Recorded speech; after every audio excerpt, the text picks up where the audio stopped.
This is probably the first time I've done a paper round video on this channel where I'm walking to the shop. I've got no idea what I'm going to be looking at. Is it going to be full of England stuff because of the World Cup, inflated prices in the transfer market, fallouts, new managers? I haven't got a clue. I've usually got some kind of idea heading to the shop what I'm going to be talking about, but today it's completely open, so let's go see.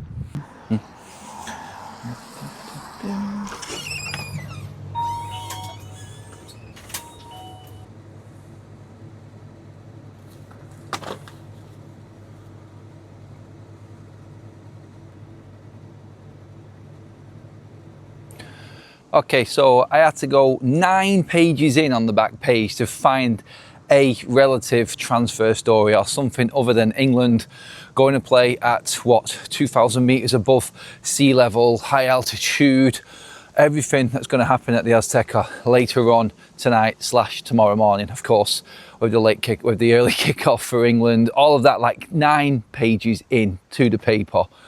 All anybody cares about is the World Cup. Honestly, they bore the living hell out of me. I don't even know if I'll stay awake to watch the game. But this is the one story here. And you can see just down there, Enzo's Fox Club. That one there has, I think, the most relation to what's going on right now in terms of this transfer window. 12.5 million for a 16-year-old who is playing currently right now, or was, because of this transfer, in the Championship, or in League One, sorry, League One. That's how bad this is. 12.5 million for a 16-year-old in League One.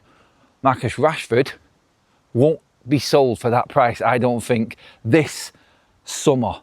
So get this, yeah? Marcus Rashford, who has got videos of nutmegging Konza on training ground in Mexico while England prepare for this massive game. Marcus Rashford, the hopes of a nation on his shoulders going into this game. Is he going to turn up anyway? Like, honestly, the way he played in the last game, I don't know if he deserves a start. I think Anthony Gordon might get the nod, but Marcus Rashford against MONGA, I think MONGA will go for more money this summer, who is never going to play, who isn't going to feature in the Premier League this season. He's going to go for more money than a player that everybody's got their hopes on in Marcus Rashford right now in a World Cup last 16 game. Let that sink in and try and tell me that this transfer market, football itself, has not gone absolutely mental. This is absolutely ridiculous on where we're at right now. Man United can't sell Marcus Rashford for 26 million. No one's going to pay that fee. I know there are wages and everything else involved in that, and a lot to do with that transfer.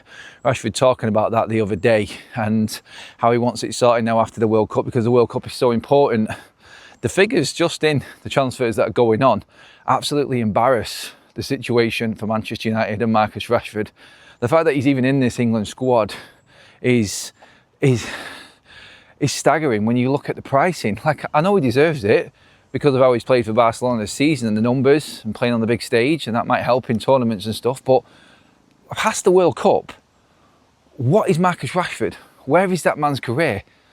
It is the weirdest transfer ever, and the situation, just to use the example of MONGA there, and what's happened with Arsenal and then being gazumped by Manchester City for a 16-year-old who's in League One. Good God.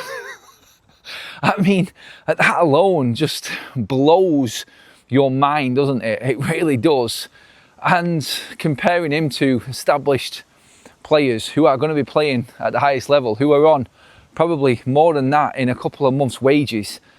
Wow. Oh my God, it is mental, isn't it? It really is. And the whole transfer world, the whole football world is going absolutely mental at the moment. It really is. The prices that are going around, the kick-off with every single club. I mean, Newcastle fans must be pulling their hair out at the moment.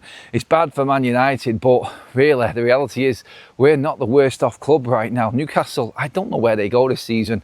I really don't. The fallout with Bruno Guimaraes and what's happening there as well now. If I'm him, I'm the club captain, and I'm seeing these players leaving the club and I'm not allowed to leave, I am going to be fuming. I know he loves the club. I know that he is a darling of the Newcastle fans. He loves the area. His family love it. The affection. He's a legend. But you're never going to win anything, mate. Your career is over in terms of winning trophies.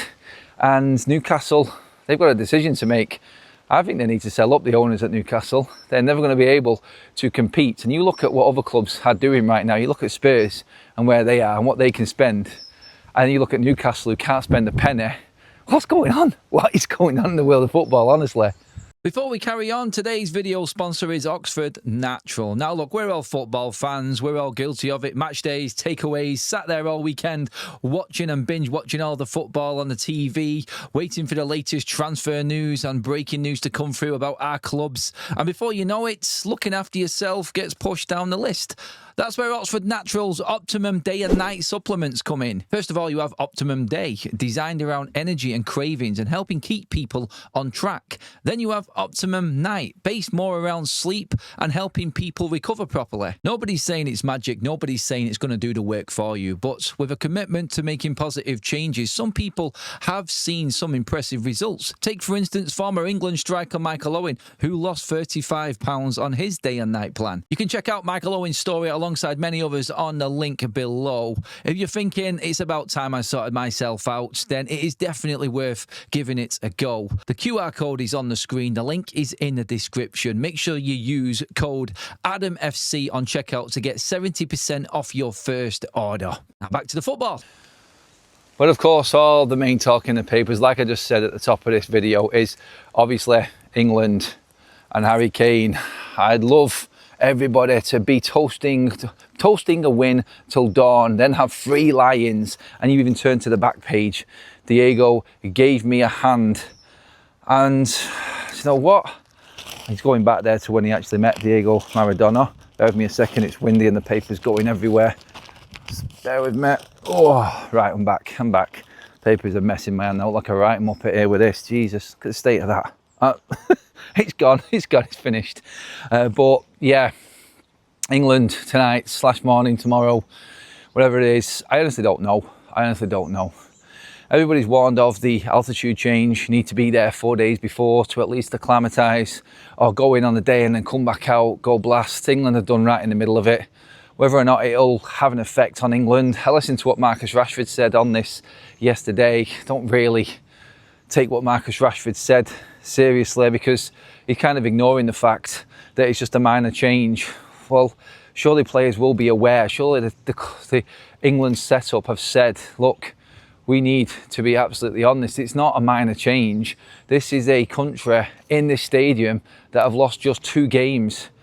And you look at the teams that have gone there and been beaten. They're not pushovers. This will be a very, very good victory for England if they can get it. It's something that's not going to have been achieved in a long time. And for England players to come out and say, it's just a minor change, we just have to adapt a little bit. There is absolutely nothing minor about this. There's absolutely nothing easy about this game at all. You can talk about how good they are and how good Mexico actually are. Let's not forget as well, in this stadium, in this tournament, Mexico have won every single game. And Mexico have not conceded a goal. So, a minor change? I don't think so. I really don't. And sometimes I think the England bubble, or even professional footballer bubble, certain players, you have to look at it and say, do they actually really understand anything else that's going on apart from their daily lives in football, their routine and things like that? Because this is no walkover game. This is going to be a massive night / morning if England actually do get a victory here, because I don't see it. My prediction has already been 2-0 to Mexico. I hope the 3 Lions can do it. I hope they can get into the last 8, where they'll probably lose to Brazil. And then if they beat them miraculously, they'll lose to Argentina. If they beat them miraculously, they'll lose to France. Look, I've said this all along with England and Thomas Tuchel. I've not seen enough to encourage me at all in this World Cup, apart from the standout superstar players who have turned up, like Rice, like Bellingham, like Harry Kane. No one else has impressed me whatsoever. And I've not got much hope. I'm just going to be completely honest. I really don't with England. I look at it and I think, let's just go I've used the golf terminology before with this. So I think a par for England is getting to the semi-final. A birdie is getting to the final. And an eagle is winning it. And that's it. Let me know what you think. This is the paper round, everybody. Get your comments in below, like, share and subscribe to Adam FC. I'll see you in the next video.